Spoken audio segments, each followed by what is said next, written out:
Uy, bagong Vietnamese restaurant dito sa Paseo. Tara, quick check natin.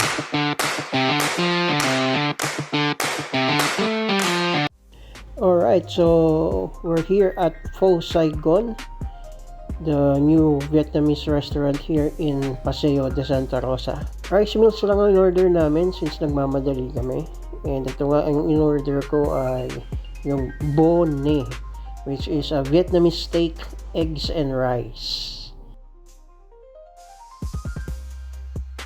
And kay Mrs. naman itong Com Tom Tit Nung, which is marinated prawns, grilled pork, and rice.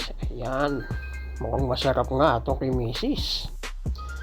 Kay Liam naman itong Conga Shoy Mo, which is fried chicken and rice.